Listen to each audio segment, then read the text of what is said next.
Hello, my loves. Welcome to week 2, which is Soul Sparkle Self-Care. This is absolutely one of my favorite topics because, as I mentioned last week, there are a couple of foundations that really helped me step back into my own sparkle after it was lost for several years. And self-care, self-love, and then self-care were the two things that really changed everything for me and helped me to rebuild my life. And I just want to encourage you that no matter where you are right now in your life, in your situation, that these two foundational pieces, if you do nothing else, will change everything for you. And so I'm a huge believer in self-care, and I would like to just clarify what my definition is of that. To me, it's a couple of things. One, it's the daily routines, the daily, weekly, monthly, appointments and things that you do on a regular basis to help yourself feel good, physically, emotionally, mentally, spiritually, and financially. Okay, so it's a broad topic, but what I want to try to do today is clarify and also get a little bit of granular into what that looks like. So for example, your self-care practice can include a bubble bath. It can include the perfect glass of champagne or glass of wine on a patio with a girlfriend. It could be having your cup of coffee in a lovely and beautiful mug every morning along with your spiritual practice. It could be your weekly or monthly mani-pedi, right? So it's all of that. And the other thing it is boundaries, right? It's saying no to being around people that don't love you, care for you, and support you. It is saying no to things that steal your energy, that don't light you up, right? It's choosing the thing that is the most loving thing for yourself. And so what I want you to realize is that we can all usually, most of us, especially as women, we tend to take care of everyone else and not take care of ourselves. And so what I want you to remember is that analogy of when you're flying and they say, put your mask on first before helping others. It's like that. And the truth is that if you do not have your mask on first, and you keep giving and giving and giving and taking care of everyone else and not taking care of yourself, at some point it will catch up. At some point your body will break down. At some point your mental fatigue will take over. There's so many things that could happen if after a long enough period of time that you're not caring for yourself, that's just not sustainable, right?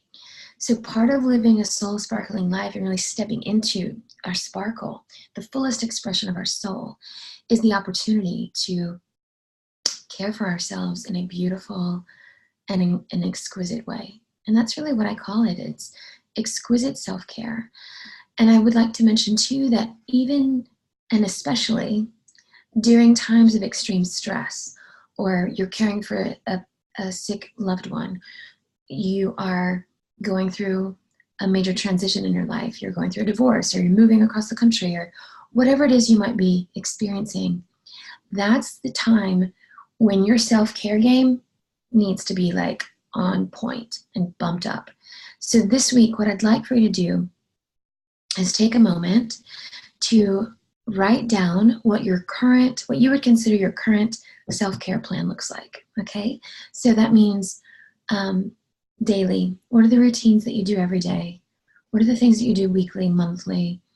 And then if you were to think about Utopia, right? So in your perfect world, if time and money were not an issue, how would you care for yourself? How would you map out, if you will, your self-care, your soul sparkle self-care plan? What does that look like for you? So for example, it may be waking up in the morning and having a cup of hot water with lemon. It may be then sitting down in your really beautiful little spot where you do your sacred practice and doing your meditation and your Kundalini practice. It may be taking your cup of coffee with the most beautiful little mug and sitting there with a candle and a journal, right? And just taking a moment to write out what's on your mind and in your heart. So that's, one example of a way to start your morning. It could be hiring a cleaning person to take care of your house each week or each month. It could be ordering a food delivery service, right? Giving yourself time and space to be cared for. What does that look like?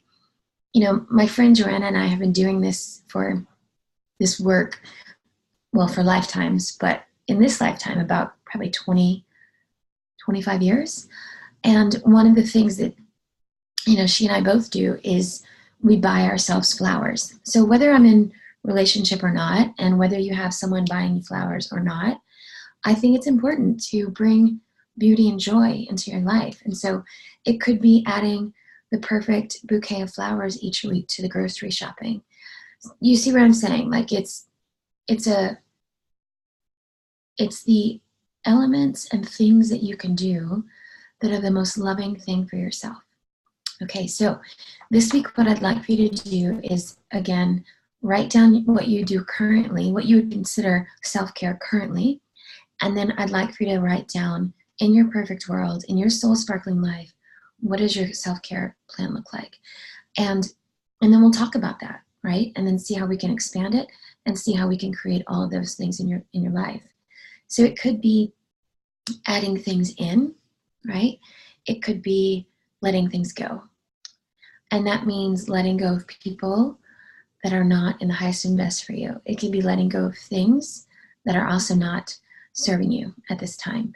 And so making a list of those things and releasing and letting those things go ultimately will create more space and more ease and grace in your life, which is ultimately a huge part of Soul Sparkle Living. It's doing life from a space of ease and grace. So I can't wait to see what you come up with. I'm so excited to watch that part unfold as you begin to implement some of these things. And I'm excited to see you on the next week's video. Mwah. Much love.